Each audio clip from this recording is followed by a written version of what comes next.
Are you preparing to take your International Coaching Federation ACC Credentialing Exam?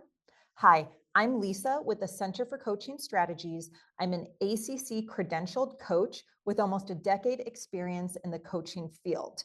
In this video, we're going to cover the format and the content of the ICF ACC exam, and we're going to go over what study resources you need so that you can feel prepared come exam day. Stay tuned. So let's take a look first at the exam format and what to expect with the exam. The total exam time is 90 minutes, and you'll have the choice between taking this exam in person at a test center or from the comfort of your own home. Now, I have another video all about these two options that weighs the pros and cons of taking the test at a station versus in your own home at a Pearson testing station. So you can watch that video if you want to see the pros and cons of both. For those 90 minutes, the first 2 minutes will just be spent reading over the exam instructions, and then the exam is going to begin.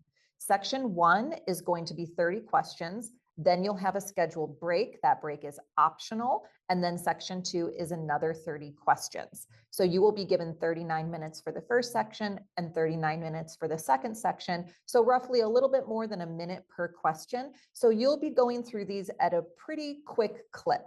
Now, if you feel really stuck on a question, you can hit the next button and you can skip that question and then review it at the end with any extra time you have left. So I highly recommend that you do that, because if you don't answer a question, it's just marked as wrong. So there's no penalty in just skipping it and going back after with that allotted time that you have left over.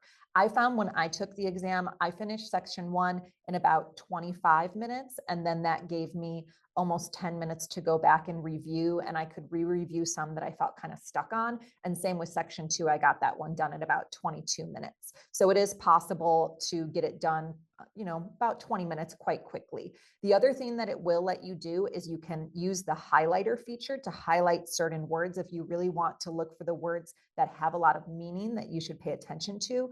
And you can use the strike through tool to strike through incorrect answers to help you narrow it down.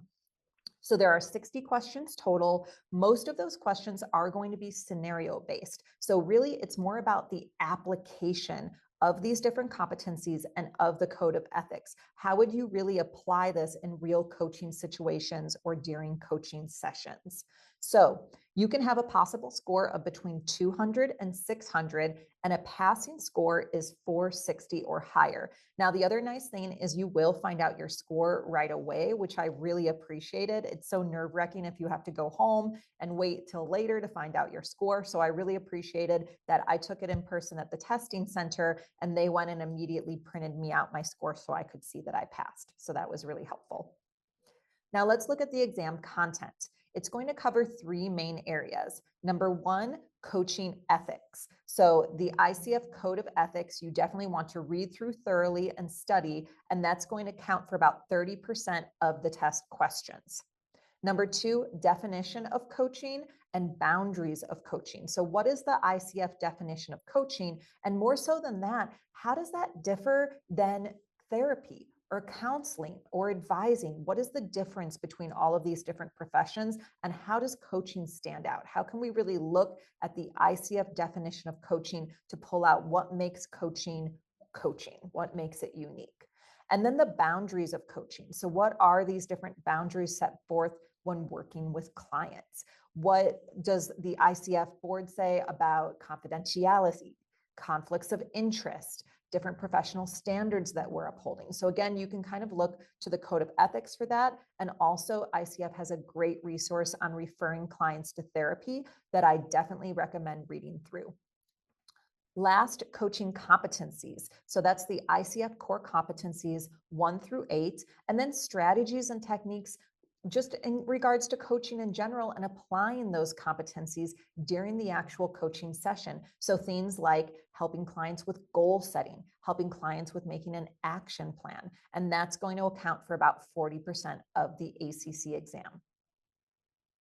So let's look at this in a little more detail. Here's that first section, coaching ethics. So we've got knowledge of ICF professional code of ethics, identifying what constitutes as a conflict of interest. And this one was a little tricky for me because I don't typically work in the realm of executive coaching. So I don't work with employers who hire me to coach their employees or different sponsoring organizations, but some of those questions did come up. So that's something that you'll want to really be studying for and figuring out, what do you do in these different situations when an employer hires you to work with an employee? What can you share with that employer? What needs to be kept confidential? What if that employee client also wants to hire you personally to work with them? So all those different situations.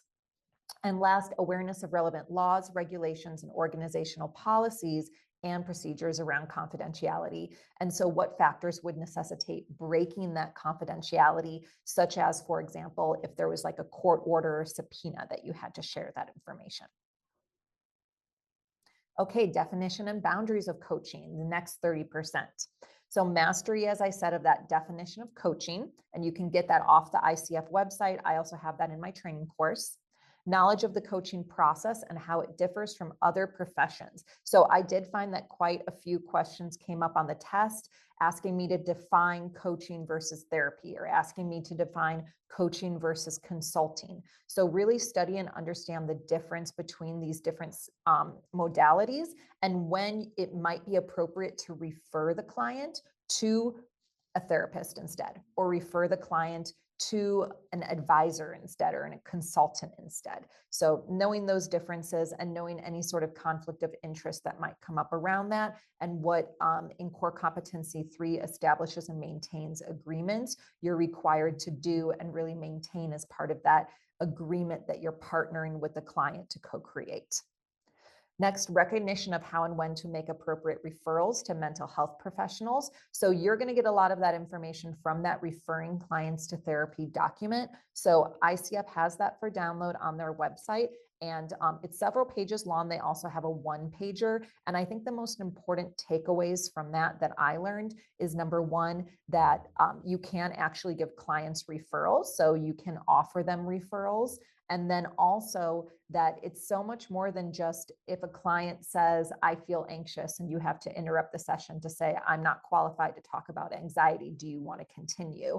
It's really, is it coming up in the coaching session that like, wow, this client like is dealing with a lot of past trauma, or is really struggling with alcohol addiction, or keeps mentioning self-harm? You know, what is coming up? And also, am I seeing patterns where the client is really not able to function on a day-to-day basis? So making those calls, where's the line with that? Where are the gray areas? That document and resource is really going to give you a lot of information on that. So that goes into the next bullet point here: ability to recognize the signs of mental health conditions that may block that progress in coaching, and when to refer out, when you may have to end the coaching agreement. And then last, 40% of the test on the coaching competencies and all the strategies and techniques we use as a coach during the session. So understanding how to contract with clients. So that's mostly the key elements of the coaching agreement. Really study Core Competency 3. I felt that it came up a lot in the exam.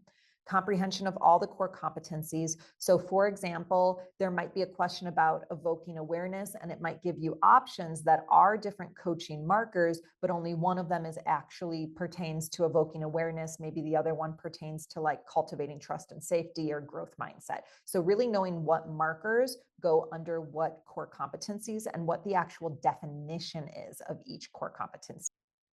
Now, if you'd like more help in practice preparing for the ACC exam, I do offer a full course on Udemy where you can prepare for the ACC exam, use real quizzes and practice tests that simulate the ACC exam, and build the confidence you need so that come test day, you can enter into that room and take the test with full confidence and preparation. So the referral link to that course is available below. It's a very affordable course. I hope you'll check it out. And you can also check out my other videos on coaching and on preparing for the ACC exam. Thanks so much.